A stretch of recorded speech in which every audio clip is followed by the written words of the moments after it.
창세기의 창조 이야기는 인류의 비극이 선악과를 따먹음에서 비롯되었다고 말합니다. 그로 말미암아 사람이 하나님과 맺었던 친밀한 관계가 상실되었고, 그것은 다시 자연과의 관계, 그리고 다른 사람들과의 관계의 파괴로 이어졌다고 말이죠. 이 모든 것의 중심에 선악과가 있습니다. 선악과가 뭘까요? 도대체 선악과가 뭐길래 그로 인해 인류가 에덴의 낙원으로부터 쫓겨나 고통과 상실의 삶을 살고 있는 걸까요? 이 나무의 이름이 창세기 2장 9절과 17절에서 언급됩니다. 선과 악을 알게 하는 나무, 히브리어를 직역하면 선과 악의 지식의 나무입니다. 선과 악의 지식의 나무.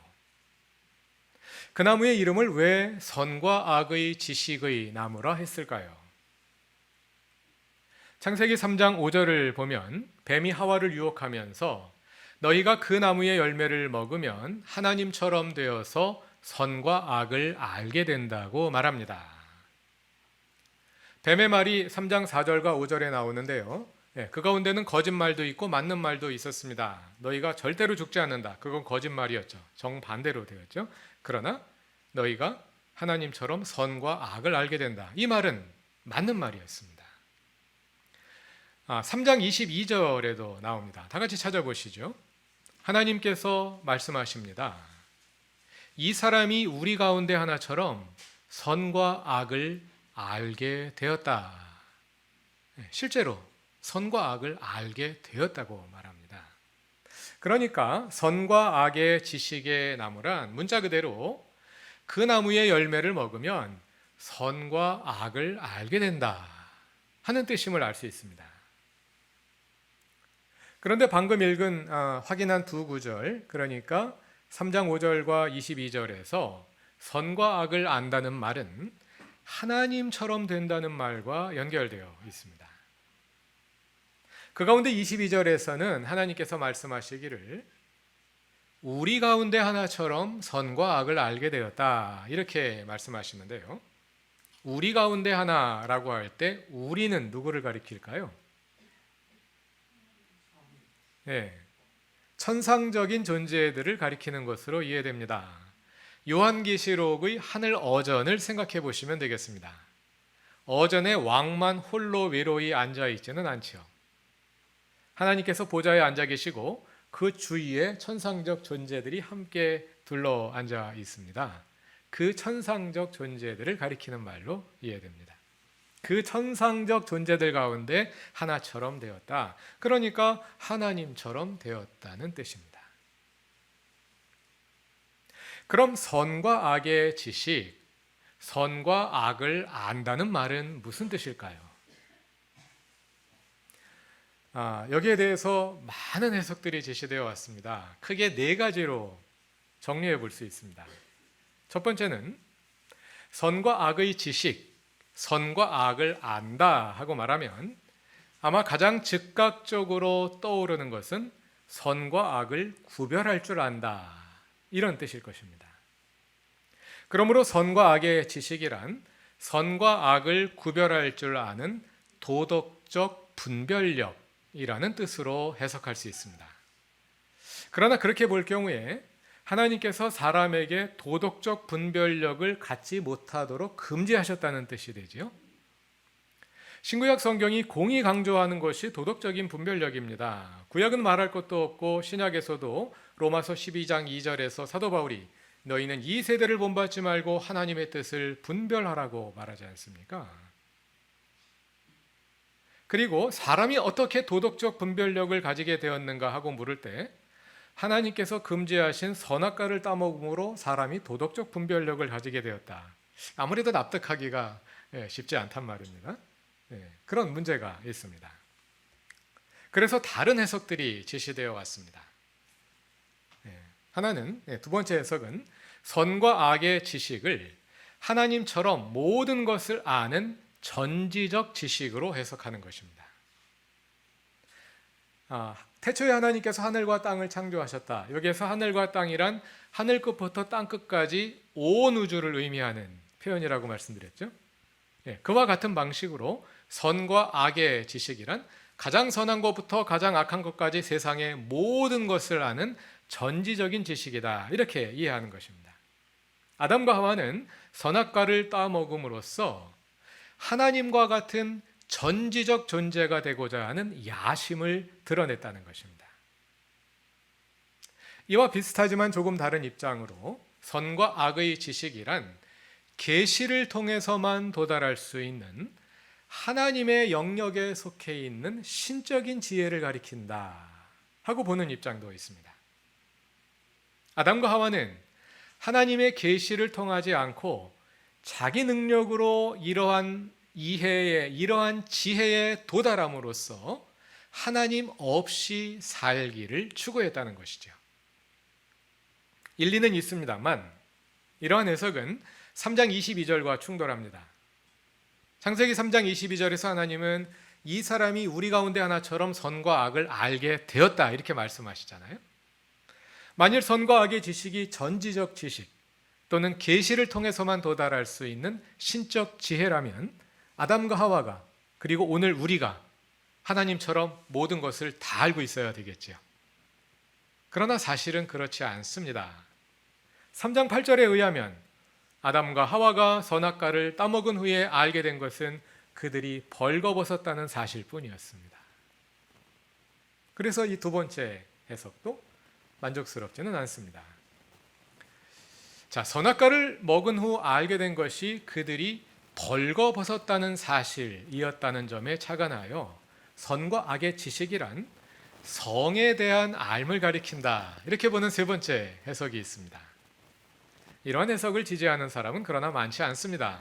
선과 악의 지식을 성적 지식으로 해석한다면 성에 대한 지식이 본래는 천상적 존재들에게만 허락되고 사람에게는 허락되지 않았다는 얘기가 됩니다.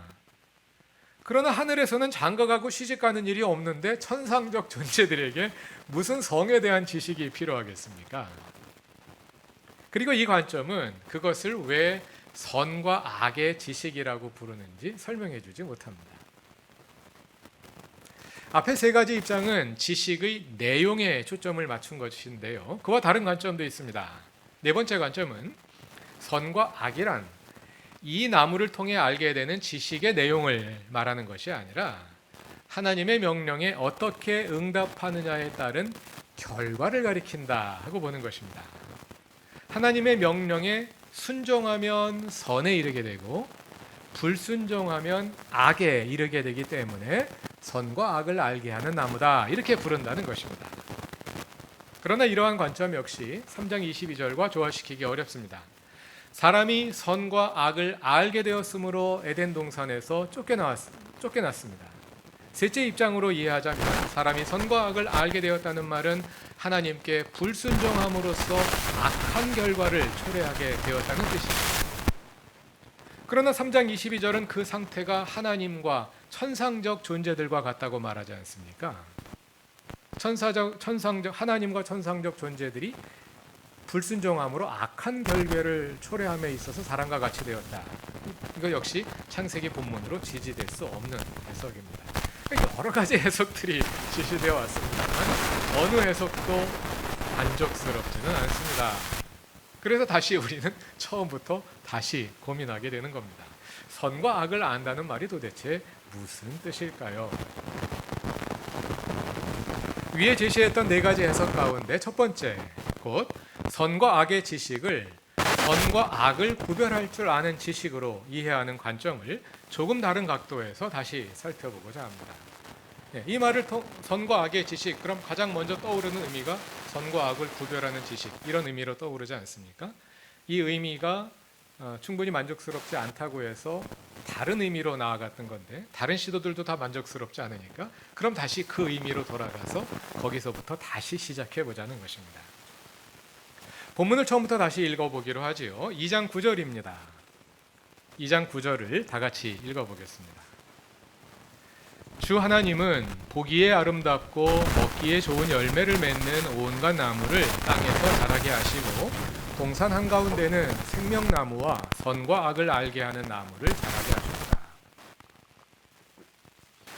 선과 악을 알게 하는 나무가 처음 등장하는 장면인데요. 이 장면에 악이라는 단어, 히브리어로 라라는 단어가 창세기에 처음으로 나옵니다. 창세기는 1주간의 창조를 서술하면서 7번이나 반복하여 하나님이 보시기에 좋았다 하고 말합니다. 여기에서 좋았다는 말이 히브리어로 토브인데요. 선과 악의 지식의 나무에서 선으로 번역된 단어가 바로 그 토브입니다. 하나님은 모든 것을 선하게 창조하셨습니다. 그런데 선과 악의 지식이라는 말, 선과 악을 안다는 말은 악이 어딘가에 존재함을 전제하고 있지 않습니까? 하나님은 세상을 선하게 창조하셨습니다. 악에 대해서는 아직 한 번도 언급된 적도 없는 선과 악을 안다. 그럼 이 악이 도대체 어디에서 옵니까? 창세기는 악의 기원에 관해 말해주지 않습니다. 성경 전체를 찾아봐도 악의 기원에 관한 구체적인 설명은 없습니다. 간접적인 설명을 유다서에서 한 구절 정도 찾아볼 수 있을 정도입니다. 그러므로 이 악이 어디에서 왔는지, 어떻게 생겨났는지 분명히 말하기는 어렵습니다. 그러나 선과 악의 지식이라는 말은 그 시점에서 이미 악이 존재하고 있었음을 암시합니다. 그런데 인간 세계 안에는 아직 악이 없었습니다. 인간 세상 안에는 악이 없었어요.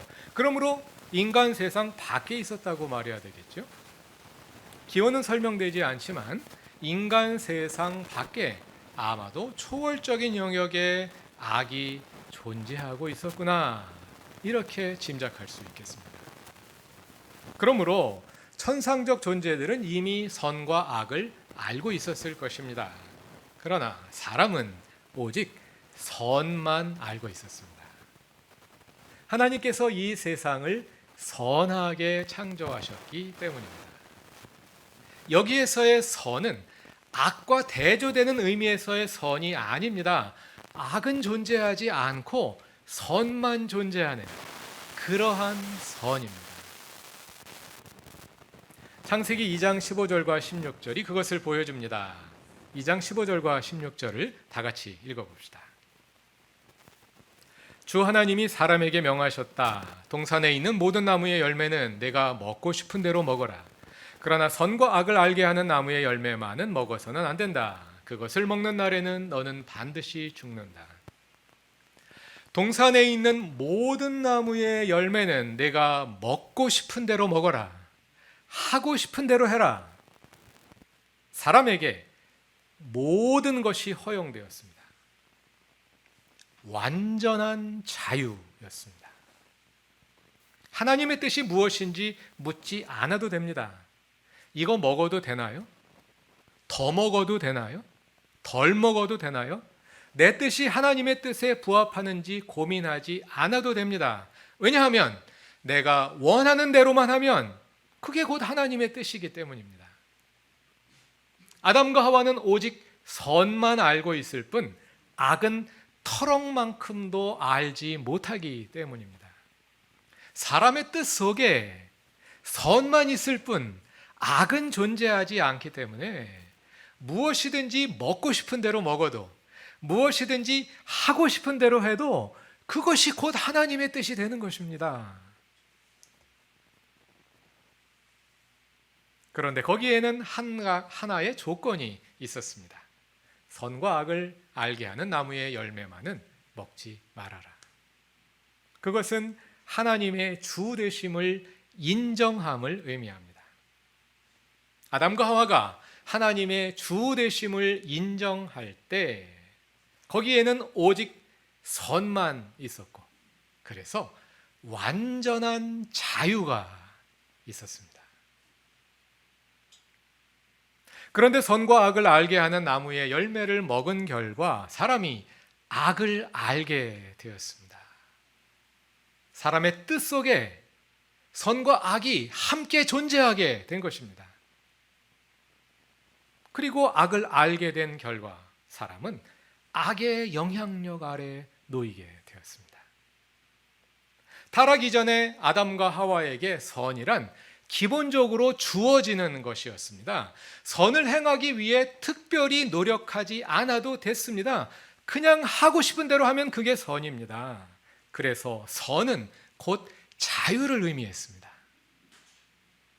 그러나 그 나무의 열매를 먹은 후 사람은 선에 머물기 위해 이제 악의 영향력과 싸우지 않으면 안 되었습니다.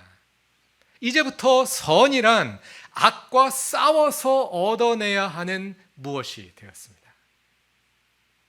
그래서 선은 더 이상 이제 자유와 동의어가 아니었습니다. 사람이 하고 싶은 대로 하면 선이 아니라 오히려 악에 끌려가는 일들이 많았기 때문입니다.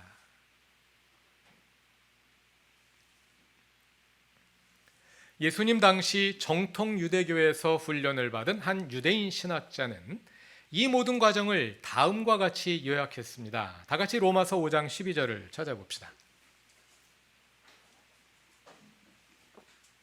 그 정통 유대인 신학자는 다름 아니라 사도 바울입니다. 사도 바울은 로마서 5장 12절에서 이렇게 말합니다. 한 사람으로 말미암아 죄가 세상에 들어왔다. 한 사람으로 말미암아 죄가 세상 밖으로부터 세상 안으로 들어왔다. 여기서 한 사람은 아담을 가리킵니다.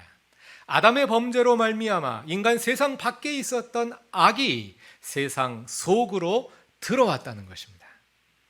오직 선만 알고 완전한 자유가 있던 에덴에 선과 악의 지식이 들어왔고 그로 인해 죄의 지배가 시작되었다는 것입니다.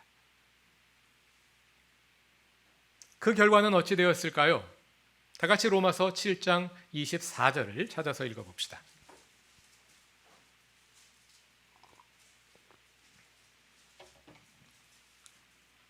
로마서 7장 24절입니다. 아, 나는 비참한 사람입니다. 누가 이 죽음의 몸에서 나를 건져 주겠습니까?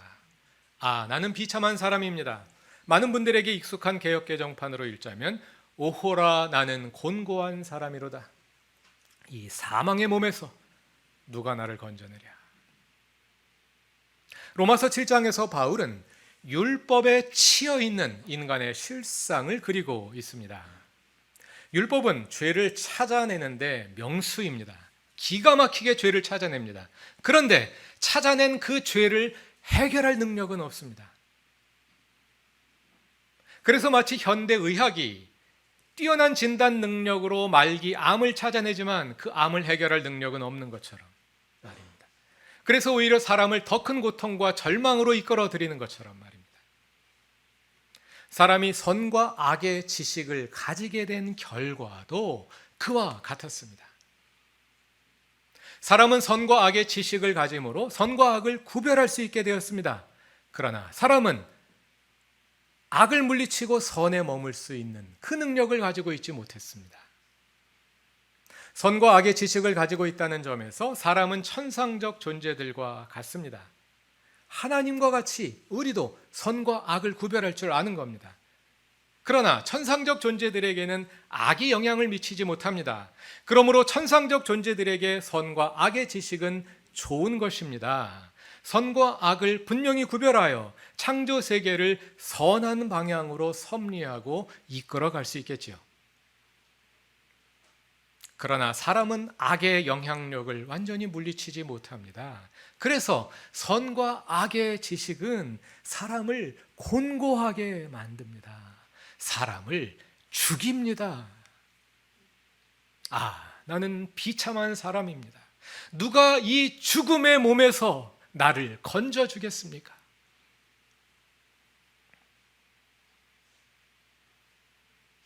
자, 그런데 질문이 생기지요. 선과 악의 지식, 곧 선과 악을 분별하는 지식은 우리에게 이렇게 부정적인 의미만 가진 걸까요?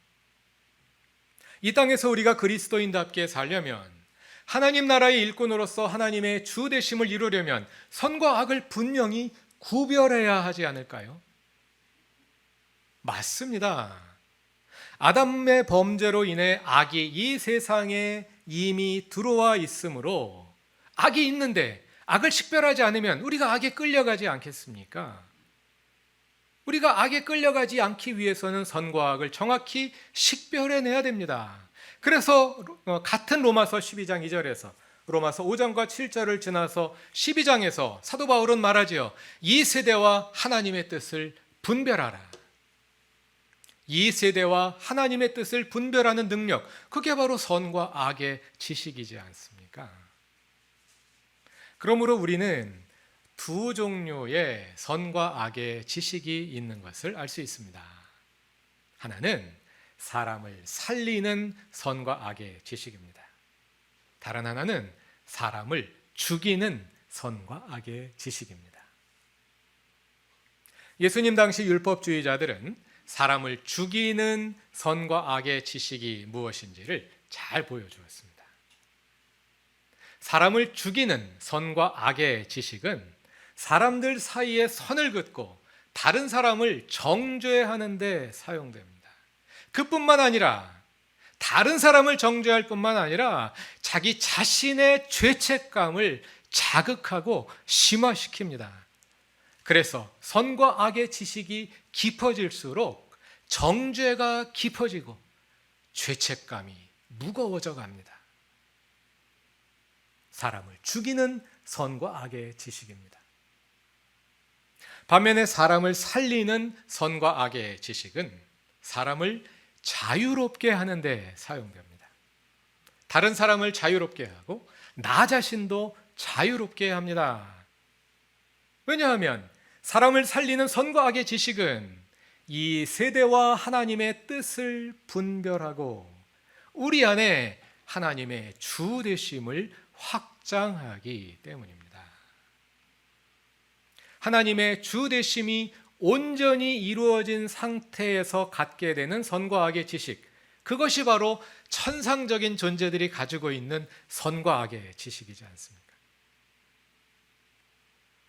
그런데 본래 사람을 죽이던 지식이던 선과 악의 지식이 어떻게 사람을 살리는 지식이 될 수 있을까요? 그 분기점이 바로 예수 그리스도이십니다. 다시 로마서 5장으로 돌아가 봅시다. 17절은 이렇게 말합니다. 아담 한 사람의 범죄 때문에 그 한 사람으로 말미암아 죽음이 왕노릇하게 되었다면, 죽음이 지배하게 되었다면, 넘치는 은혜와 의의 선물을 받은 사람들은 예수 그리스도 한 분으로 말미암아 생명 안에서 왕노릇하게 되리라, 생명 안에서 자유를 누리게 되리라는 것은 더욱 확실합니다. 예수 그리스도는 아담으로 인해 인류에게 닥친 죽음의 운명을 생명으로 전환시킨 분이십니다. 예수 그리스도로 인한 변화는 우리 삶의 모든 영역에 영향을 미칩니다. 그리고 거기에는 우리의 도덕적 분별력, 곧 선과 악의 지식도 물론 포함됩니다. 아담을 통해 들어온 선과 악의 지식으로 인해 죽음이 왕노릇하게 되었습니다. 그러나 예수 그리스도는 그 지식을 변화시켜 이 세대와 하나님 나라를 식별하는 선한 분별력으로 만드십니다. 그것이 서기관과 바리새인보다 더 나은 산상수훈이 가르쳐주는 하나님 나라의 의이지요. 그리스도인들 안에는 그 능력이 있습니다. 선과 악을 알므로 악의 지배를 벗어나지 못하는 무능력이 아니라 비록 악의 지배를 경험하며 살지만 그 악을 정확히 식별하고 하나님의 주 되심에 우리 자신을 내어 드림으로 우리 안에 하나님 나라가 이루어지게 할 수 있는, 하나님의 나라를 이루는 능력이 아니라 하나님의 나라가 이루어지도록 우리를 하나님께 내어드릴 수 있는 선택의 능력이 우리에게 이미 주어져 있습니다. 그 능력을 사용하시기 바랍니다. 그래서 여러분의 선과 악의 지식으로 자신을 살리고 다른 사람들을 살리시기 바랍니다. 구원이란 타락 이전의 온전한 샬롬으로 돌아가는 것입니다. 그러나 그것은 생명나무와 선악과가 함께 놓여 있는 에덴 동산이 아니라 생명나무만이 자라고 있는 새 예루살렘이 될 것입니다. 왜냐하면 종말에 하나님은 악을 근원적으로 제거하실 것이기 때문입니다. 이것이 에덴과 새 예루살렘의 차이점입니다. 오직 하나님이 주님 되실 것입니다. 거기에는 오직 선만 존재할 것입니다. 그래서 거기에는 진정한 자유가 있을 것입니다. 그 새 예루살렘을 바라보며 진정한 자유를 성숙시켜가는 그루터기 교회의 사랑하는 모든 교우들이 되시기를 바랍니다. 다 같이 기도드리겠습니다. 우리를 죄의 지배로부터 구원하시고 하나님 나라의 백성으로 삼으신 하나님, 율법의 무게에 짓눌려 살아가지 않게 하시고 율법의 잣대로 다른 사람들을 정죄하지도 않게 하시고 주님으로 말미암은 참된 자유를 누리며 살아가게 하소서. 옳고 그름을 가리기 어려운 시대에 살아가고 있습니다. 우리에게 참된 분별력을 허락하셔서 파라오의 질서를 따르지 않고 하나님의 주 되심을 이루는 주의 자녀들이 되게 하소서. 예수님의 이름으로 기도드립니다. 아멘.